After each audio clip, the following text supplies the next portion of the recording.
The halls of the Valari palace were silent, heavy with grief. Banners of deep violet hung low, their colors dim under the pale glow of crystal lamps. At the center of the great chamber sat Queen Sarilith, ruler of the Valari Empire, her tall form bent slightly as if the weight of the galaxy pressed upon her shoulders. It had been 3 cycles since the message arrived. A battle on the edge of the Empire, an ambush by the machine swarm, the ancient enemy that had haunted the Valari for centuries. Among the many who had fallen was said to be her only daughter, Princess Leora. The queen had not wept in front of her people, but in the privacy of her chamber, she had allowed herself tears. Leora had been more than just an heir. She had been light, laughter, and stubborn hope during a war that seemed endless.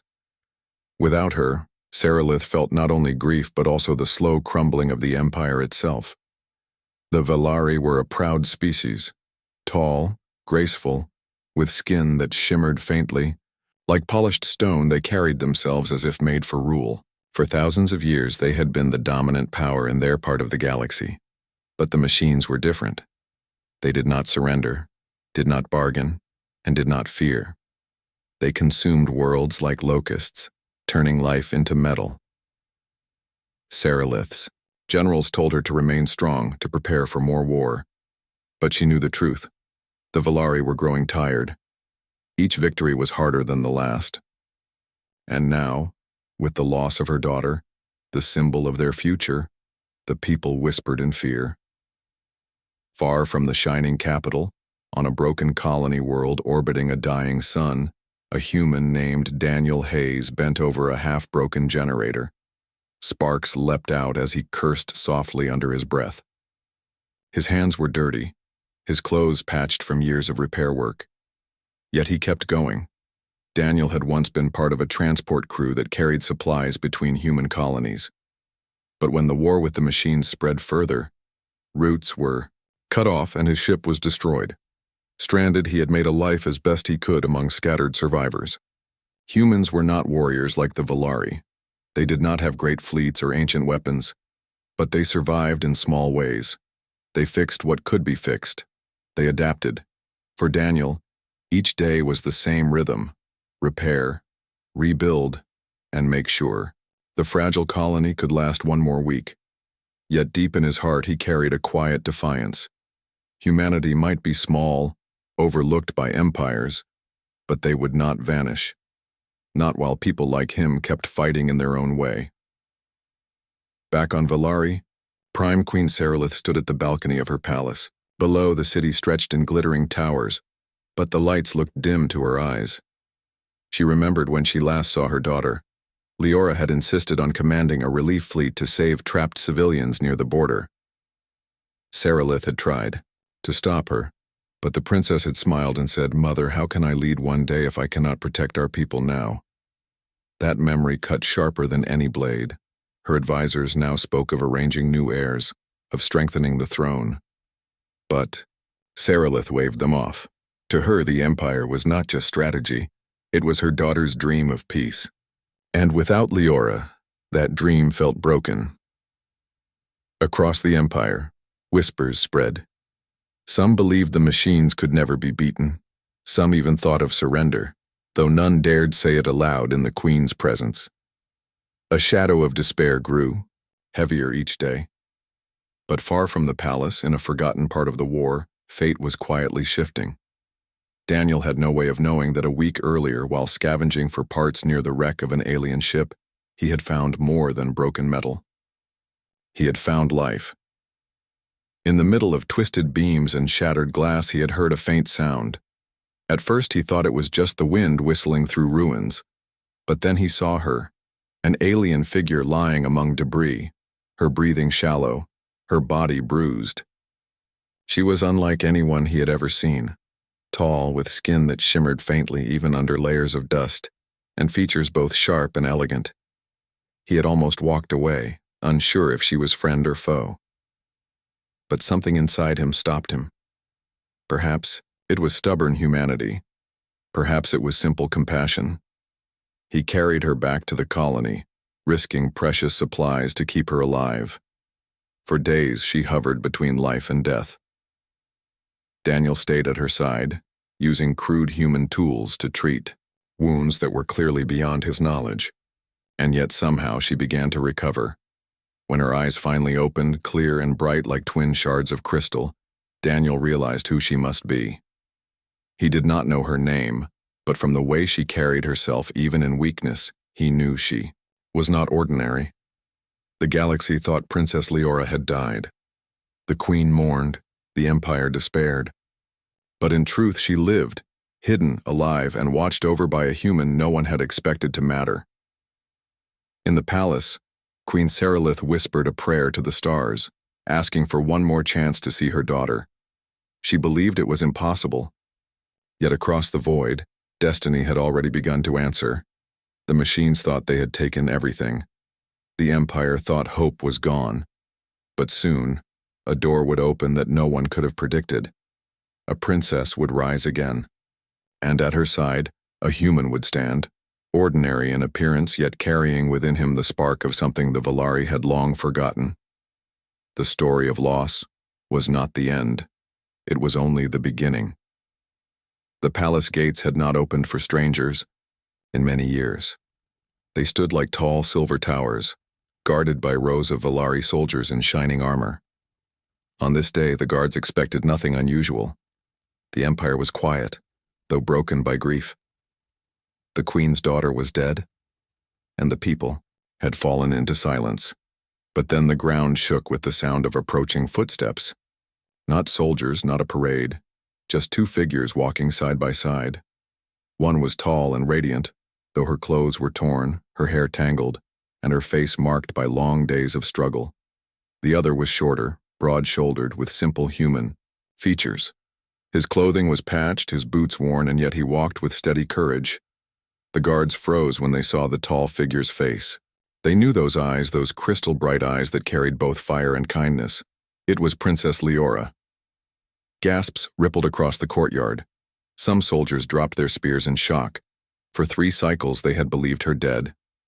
Songs had been sung in her honor. The queen had mourned her before the stars. Yet here she was, alive, standing at the gates as if returning from a long dream. And beside her, this human. "Open the gates," Leora said. Her voice was weaker than before, but it carried command. The guards hesitated only for a moment before obeying. The massive doors groaned as they swung open. Inside the palace, whispers spread like wildfire. Servants ran down halls crying out, "The princess lives! She has returned!"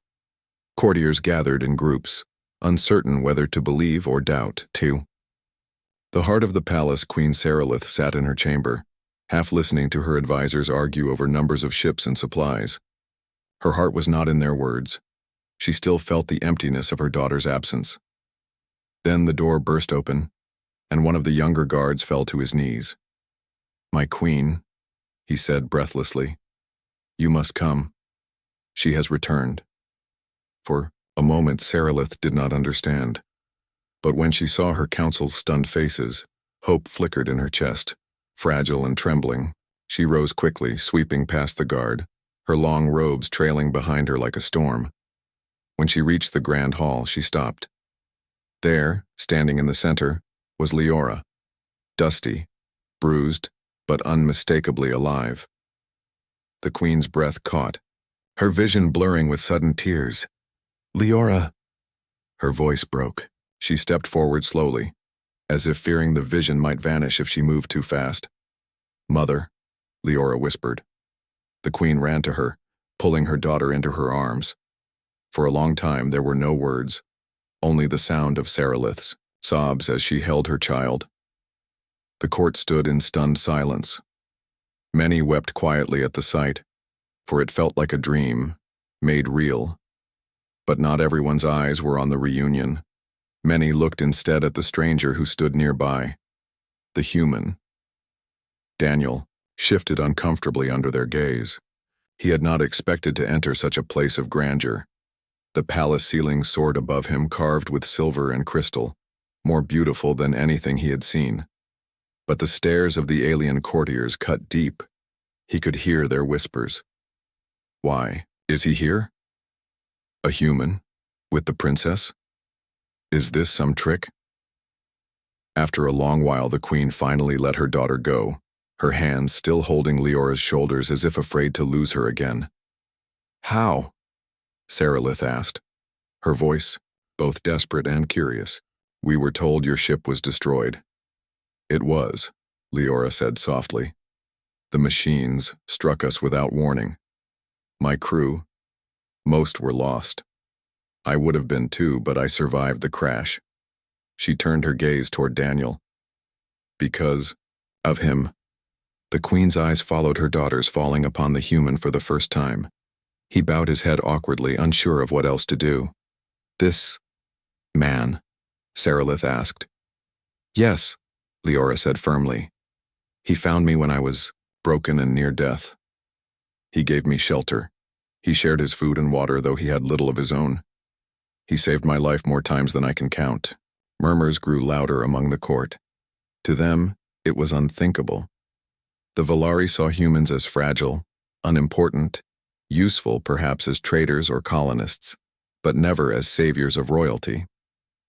Sarilith studied Daniel carefully. His clothing was rough, his hands scarred from work, his posture lacking the elegance of her people. Yet his eyes held something different. They were steady, unafraid, even as dozens of alien nobles glared at him. The next morning, the Volari palace was alive with activity. Though beneath the glitter and ceremony tension simmered, the queen sat at the council table surrounded by advisors, generals, and ministers. Her daughter, Princess Leora, rested nearby, recovering slowly from her journey. And somewhere in the room, Daniel stood quietly, trying to make himself small in the midst of alien grandeur. Sarilith's advisors spoke in careful, measured tones, though their words carried a sharp edge. The princess survived, yes, said General Vrix, his silver armor gleaming. But the presence of a human at her side is concerning. How can we trust him? He may have motives we cannot see. Another counselor, a woman named Talis, nodded. The machines are gone, for now. Yet humans have often been unpredictable. What if he is a spy? What if he brings danger to the Empire? Sarilith's jaw tightened. She could hear the doubts in their voices, and yet she could not dismiss what she had seen. Her daughter had returned alive, and it was Daniel who had made that possible. She remembered the stories Leora had told, of how he had faced hostile terrain, how he had fought against impossible odds using nothing more than ingenuity, courage, and persistence. The queen took a deep breath. I trust my daughter's judgment. If she says this human saved her life, then I believe it. And if he poses no danger, he deserves at least a chance to prove himself. The council murmured their disagreement, but Sarilith raised a hand.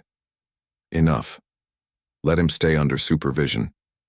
Let him demonstrate his loyalty before our people. That is all I require. Daniel shifted uncomfortably under the scrutiny of dozens of alien eyes. He had expected to feel out of place, but this was more than he had imagined. Yet he refused to be intimidated. He straightened, showing no fear, and silently vowed to live up to the trust Leora had placed in him. After the council meeting, Leora guided Daniel through the palace halls. Her movements were slow but deliberate, showing both strength and exhaustion. Don't worry, she said softly. They may question you, but I will speak for you. You have done more than anyone can imagine. Daniel smiled faintly. I just did what I could.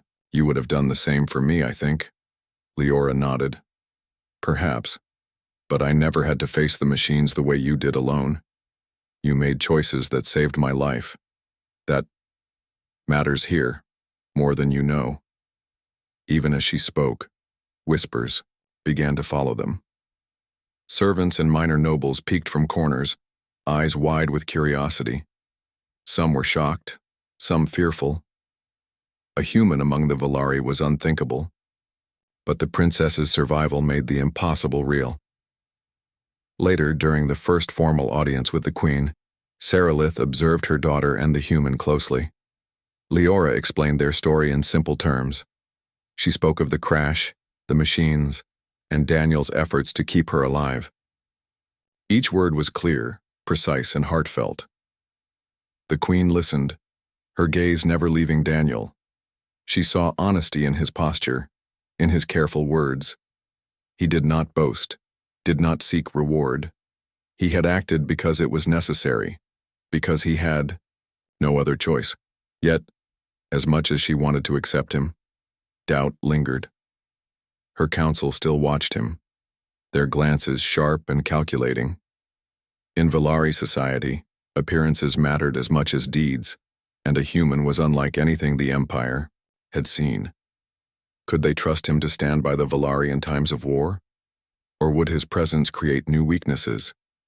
That evening, Daniel was invited to dine with the princess and a few palace attendants. The room was vast, lit by crystal chandeliers that cast soft reflections across the polished floors. For Daniel, it felt surreal. Every step echoed in the hall as he tried to remain composed. Leora watched him with a gentle smile. "Don't worry about them," she said. "They may doubt you, but I know your heart. You saved my life, Daniel. That is enough for now." During the meal, conversation flowed slowly.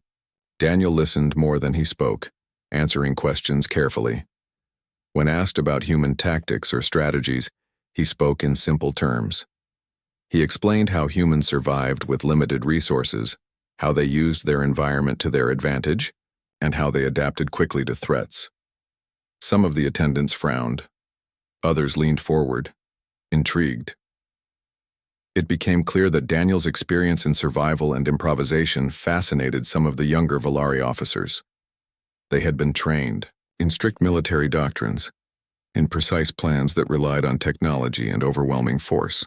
Yet here was a human who had used nothing but creativity, courage, and intelligence to survive where even advanced alien methods might have failed. After dinner, Leora and Daniel walked in the palace gardens. The air was cool, scented with alien flowers that shimmered faintly under the moonlight. The garden was quiet, a peaceful refuge from the palace tension. "Do you think they will ever trust you?" Leora asked. Daniel shrugged. "Some will, some won't.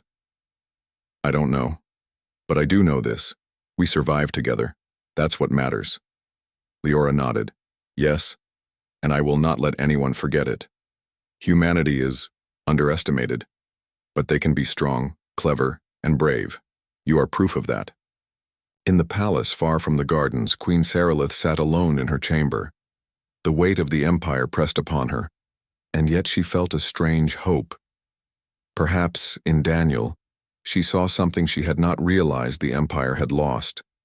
The spark of courage born not from power, but from resilience and determination. She did not yet fully understand humans. Their ways were strange, unpredictable, and sometimes reckless. Yet she could see their value through Leora's eyes. A spark of potential flickered, something that could change the Empire, something that could help them face the dangers still looming beyond the stars. But suspicion would not vanish overnight.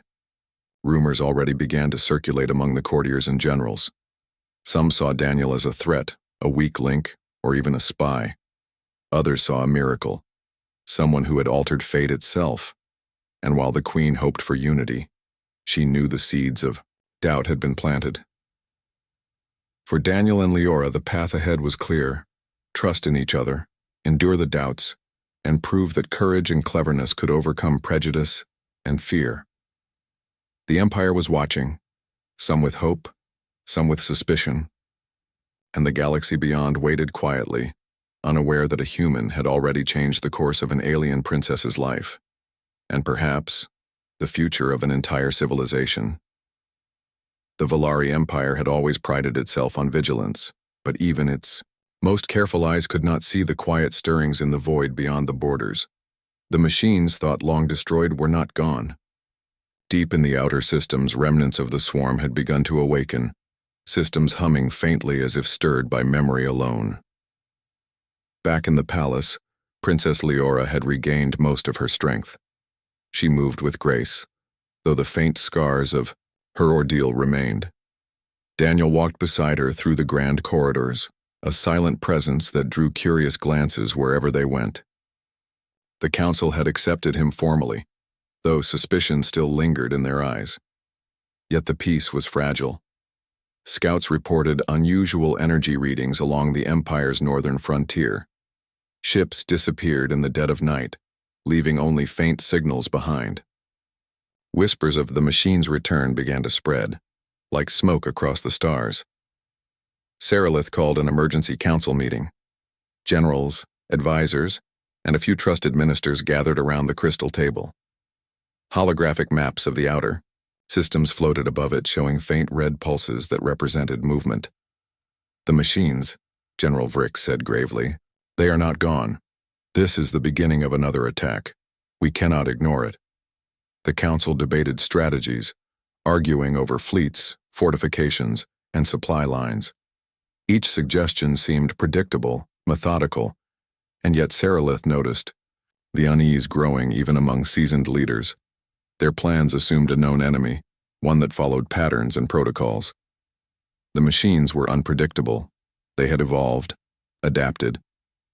Leora spoke softly, her voice calm but firm. "The machines may have changed, yes, but they are still limited by logic, by their nature. I have seen what humans can do in the face of chaos. They do not follow the predictable rules of battle. They improvise, adapt, and survive where others fail." All eyes turned to Daniel. He had been quietly observing, unsure if he would be called upon. Leora's gaze met his. She did not need to speak. He understood. Daniel stepped forward. "If the machines are coming, then what we need is not just strength or numbers. We need unpredictability. We need to use the terrain, the environment, and the element of surprise. Humans call it guerrilla tactics." Some council members snorted. "Guerrilla tactics? Against a fleet of machines that can vaporize planets?" one officer said incredulously. Daniel shook his head. "Not against the fleet. Against their scouting forces, their supply lines, their control nodes. Strike fast, strike where they are. Weakest, retreat, and strike again. The machines expect fleets to attack. They do not expect small, clever strikes." Sarilith studied him closely. This human, so ordinary in appearance, spoke with a confidence that did not rely on threats or power. His ideas were simple, practical, and yet daring. She remembered how he had saved Leora, not through brute force, but through wit, persistence, and courage. The Queen nodded slowly. "Very well. We will try this strategy. Leora, assemble a team. Daniel, you will lead alongside her. But no, this failure is not an option. The Empire's survival is at stake." The next day, Leora and Daniel departed for the northern frontier. A small squad of elite Valari soldiers accompanied them, chosen for skill rather than machine. The northern frontier had grown tense. The machines' attacks were no longer small. Their forces moved swiftly, striking settlements and patrols with ruthless precision. Even the elite Valari soldiers were forced to admit that traditional strategies alone could not hold the line. Princess Leora and Daniel had returned to the palace briefly to report on their successes, but the situation demanded action. The Queen, Sarilith, had called another council meeting. This time the stakes were higher. "The machines are adapting," General Vrick said grimly, his silver armor catching the glow of the holographic map. "Every time we strike, they respond differently. Our fleets are effective in battle, but they cannot anticipate their movements." Daniel stepped forward. His human voice carried calmly through the chamber. "That's because they think like machines. They expect certain patterns. Humans and Valari working together can break those patterns. We can strike unpredictably and force them into mistakes." Some council members muttered under their breath, unconvinced. Yet others, especially younger officers, leaned closer, curious, to see how this human's ideas could actually work. Sarilith's gaze was steady. "Daniel, if you believe you can lead a strike against them, then I will give you the authority. Leora, you will accompany him. The soldiers will follow your command." The human nodded. "We must move quickly. Small teams, precise targets. Delay them, disrupt their supply lines, confuse them. If we can make them uncertain, the larger fleets will have the advantage." The next day, Leora, Daniel, and a mixed unit of Valari soldiers departed the capital. The plan was risky. They would strike deep into enemy-controlled territory, disabling communication nodes and supply convoys. Each move was calculated to test the machine's adaptability. As they approached the first target, Daniel studied the terrain. Rocky outcrops, narrow valleys, and sparse vegetation made the perfect ground for ambushes. "Here," Daniel whispered, pointing to a narrow pass. "We can block them here and force them into a bottleneck. They won't expect resistance from this side." Leora nodded. "Then we do it. We cannot wait for them to decide the fight." The first engagement began at dawn. The machines advanced, unaware that the humans and Valari waited above. Rocks toppled, disguise pits slowed their movement, and precise attacks disabled sensors. Daniel directed the soldiers calmly, anticipating the machine's every reaction. At first, the Valari soldiers hesitated. Their instincts were to confront the enemy directly, with overwhelming firepower. But Daniel's instructions required patience, precision, and improvisation. Slowly, they learned to follow his lead, watching how each small action could have a large effect. After the skirmish, they gathered in a canyon, tallying results. Machines destroyed or disabled, a significant number. No casualties among their team. The soldiers began to whisper among themselves, amazement in their voices. He's clever," one said. "This human, he thinks differently. It works." Leora smiled faintly. "I told you, humans are underestimated. Daniel, you've shown them what it means to adapt, to survive." But not all doubts were erased.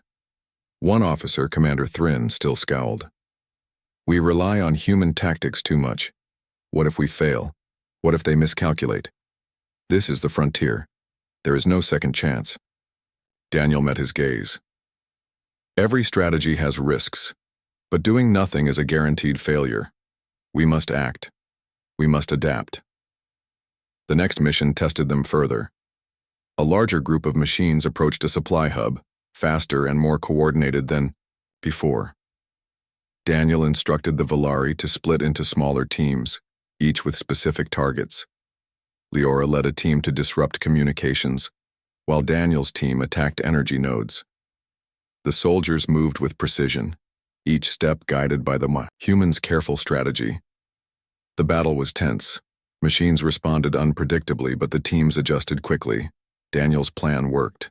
Supplies were destroyed, communications were delayed, and the machines retreated, frustrated and confused. Afterward, the mixed team gathered on a ridge, overlooking the battlefield. The Valari soldiers, once skeptical, now regarded Daniel with respect. Even Commander Thrin nodded, silently acknowledging the human's skill. Leora stood beside Daniel, her eyes reflecting both pride and relief. "You've earned their trust," she said softly. Daniel shook his head. "We earned it together. This is your victory as much as mine." That night, the team camped in the canyon. Fires burned softly, illuminating tired but satisfied faces. Leora and Daniel sat apart, speaking quietly. "The Empire has not seen this before," Leora said. "Humans acting as equals, teaching them a new way to fight. It changes everything." Daniel glanced at her. "It's not about changing them. It's about showing them that courage and creativity matter, even when things seem impossible." Leora nodded. "And you remind me of why I survived. Your courage. It saved me. And now, together, we save others." The Queen, observing from the capital via reports, felt a mixture of pride and concern. The human had proven himself invaluable, yet she knew that acceptance would not come easily to all. Some in her council would always be wary of outsiders, but the proof was undeniable. Daniel's tactics were saving lives, and he was teaching the Valari soldiers something they had never experienced before: adaptability. In the days that followed, Daniel and Leora continued to lead small strikes, each more daring than the last. Word spread among the soldiers. A human who could think like this, Fight like this and survive against impossible odds. Respect replaced suspicion in many hearts. Still, the shadows of doubt lingered. Some generals plotted behind closed doors, questioning whether reliance on a human could ever be wise. Some whispered about failure, betrayal, and the risk of underestimating the machine's evolving intelligence. But Leora and Daniel ignored the whispers. They had seen the future through action, through success, and through the courage of those who would follow them. Each victory, no matter how small, was a spark, a promise that the Empire could survive not only through power, but through creativity, courage, and trust. For the first time in many cycles, the Valari soldiers began to understand what their queen and her daughter had seen all along. That strength was more than armor and weapons. Strength could be human too, born of ingenuity, resilience, and the will to survive against impossible odds. The machines remained a threat, but for now, the frontier was held. The Empire had survived, and trust between the Valari and a human had been tested and proven. And as Leora looked at Daniel that night, she realized something else. The galaxy might soon learn a lesson it had never expected. Humans were no longer insignificant. They were a force to be reckoned with, and their courage would shape the future of the stars. The news spread quickly across the Valari Empire. Princess Leora had returned, alive, and alongside her was a human who had saved her life. At first, many doubted, many whispered, but the undeniable victories on the northern frontier left no room for disbelief. Daniel's tactics, combined with Leora's courage and the soldiers' skill, had stopped the machine's advance and given the Empire time to prepare. In the grand hall of the palace, Queen Saralith stood gazing at her daughter and the human who had become the center of attention. The hall was filled with soldiers, council members, and citizens invited to witness this moment. It was a rare occasion for the Queen to speak directly to the people. "My children of the Valari Empire," she began, her voice carrying clearly across the room. "You have faced hardship, loss, and fear. You have seen darkness at the edge of our worlds. Yet today, we see the proof of something extraordinary. Courage is not bound by species nor by history. It is born in hearts that refuse to give up, that refuse to surrender to despair." All eyes turned to Daniel. He shifted nervously, unused to such attention, but the Queen's words carried respect and gratitude. The soldiers who had once doubted him now saw a different truth. Bravery could take many forms. Leora stepped forward. Her eyes sparkled with a combination of pride and determination. "This human, Daniel Hayes, did not see me as a princess. He did not see me as an alien. He saw a life that could be saved, and he acted. His courage reminds us that true strength is measured not only by power, but by action, by ingenuity, and by the will to protect others." A ripple of murmurs spread through the hall.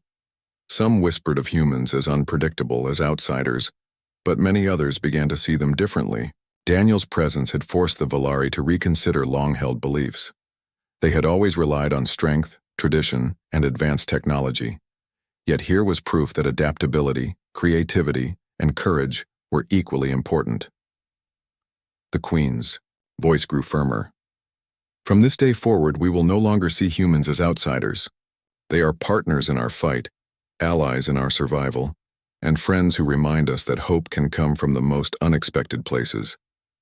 The crowd erupted in cheers, and Daniel felt a warmth he had never known. It was not just recognition, it was acceptance. For the first time, he truly felt part of something greater than himself, part of a civilization that now understood that bravery and cleverness could cross worlds. Yet the Empire still faced challenges. Reports came in of machine remnants regrouping beyond the frontier, their forces small but resilient. While the first skirmishes had been victories, the machines were learning, adapting, and observing. This war was far from over. Daniel turned to Leora. "We cannot stop now. They are watching us, learning from our tactics. We have to